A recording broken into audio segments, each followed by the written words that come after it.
once I have like a week off, I do love doing everything else. I hosted some dinners. I had some really, really sweet horticulture friends over last night.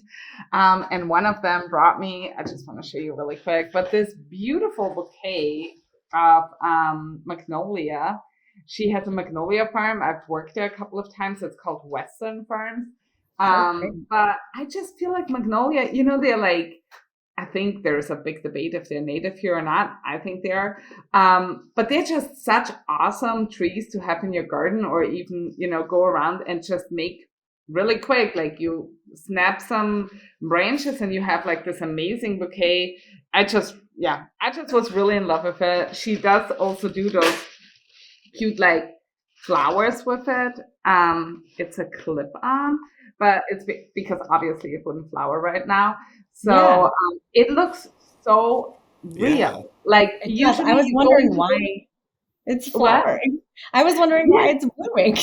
no, it's awesome. Like you just clip it on and like even if you're super close by and even touch it, I feel like even the touch is so real. Like I don't know how she did that, but it is absolutely amazing. So yeah, I don't know. I just had a really good time over the last week eating way too much and but also I will say working out, like, you should. Oh, that's good. But having good conversations, good wine and talks about plants. And I just dropped this. Cool. Anyway. Aren't aren't magnolias like the oldest flowering tree known to something something, right? Yeah. Like, so they're native everywhere-ish. Yeah, so I think it is the most basic flower too, and then the pole opposite is actually an orchid. So orchids are the newest developed flowers in the world. But I think like if you just go out in the woods and would cut some, I just don't think you get like this nice backside. So this is one called I think Parrish or something. I Okay, always Paris. K Paris, yeah, thank you. Yep. But so I do think it's like really worth it to get like a really nice magnolia tree. There's also one called um teddy bear Yep. I tea. was gonna say that is one of my favorite I magnolias right there. love that one too. It's They just have that the really leaves big, is more fat yeah, round they're rounded leaves, they're fatter, they're really and dark. really dark. That has a much lighter brown underneath, and the Yeah. contrast between the really dark brown and the darker green on the teddy bear is I one of feel my like this favorites. one is just a little bit more delicate for Hmm. if you use it for a bouquet or something inside. I Yeah. also really love it when it actually dries up. It becomes this like olive green Hmm. nearly. And I don't mind reusing it at all. Like we had some that have been like around for a couple of years. So anyway, this is my little what's growing on story because that's literally as much as I did with plants this week was getting a nice bouquet gifted. Yeah, Other before we move on, random, I was gonna say other little random magnolia tidbit. There's a new magnolia out called Baby Grand that's actually even smaller than teddy bear. It only gets about 6 to 8 feet tall and about 4 to 5 feet wide. So if you want a magnolia in a small spot, if you can find Baby Grand, it's an awesome one. I have one planted here in my front yard when I moved in, and man, that thing is beautiful. It looks a lot like a That's teddy bear, cool. but doesn't Does get as it Does big. leaf it have drop like nice long? flowers? Sorry. What was that?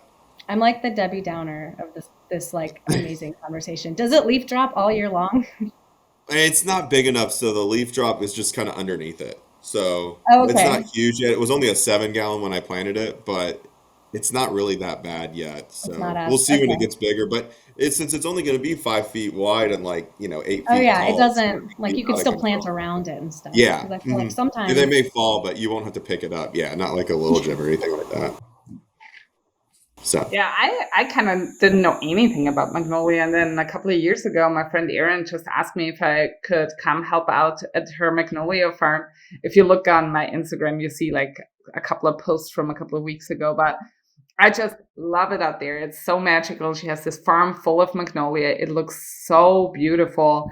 And you just stand there and clip Magnolia. And like it is the most peaceful work for me. Where's it And at? she's such a fantastic artist. Like if you check out her website, the yeah, wreaths she makes, it is so, that's so so, so cool. beautiful. I love a magnolia wreath. They're awesome. Same. It's and hers like they are just you don't find anything like it anywhere in the South. Like I've worked at the farmers market, and there's tons of people selling magnolia wreaths, and they're pretty.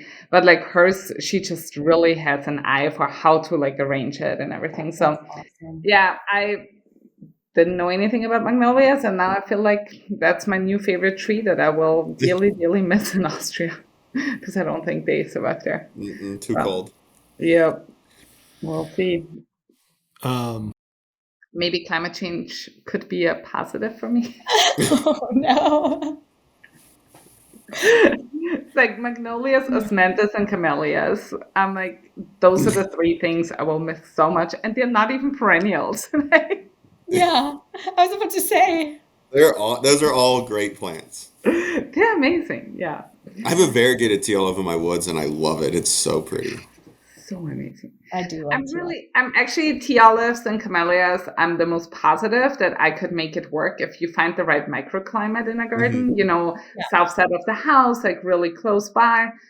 If you like get a winter where it's not too cold, so they get established nicely, maybe I can make it. My dad did plant a magnolia tree in my future garden, so There you we'll go. see. I mean, what zone is it over there?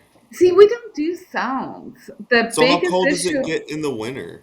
So it gets about as cold as it also gets in Raleigh. It is so much more wet.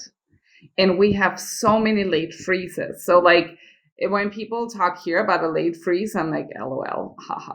Like you don't know what it means to have a late freeze. Like we'll be like really nice and springtime, and then it will rain, and the next day, boom, it's like in the 20s, and that will happen 2, 3, 4, 5 times a year and every year. So I'm like, that is what always kills it. If you could get a magnolia cutting over there, I bet you that you could probably grow a magnolia. Well, I mean, my dad just planted one, so Yeah. Okay, yeah. I mean, I would he think did put like he like tried to like make like a this greenhouse. like cage around it and like put stuff in it so like to protect it. It was really funny. He Yeah, was but I all mean, I would think That's that, I mean, adorable. they can take a little bit of cold. We shipped some up to Canada one time. I shipped a whole tractor trailer full of magnolias to Canada, so. well, I mean, Canada has a lot of different zones though. Yeah, I know. It was down in over towards Portland, but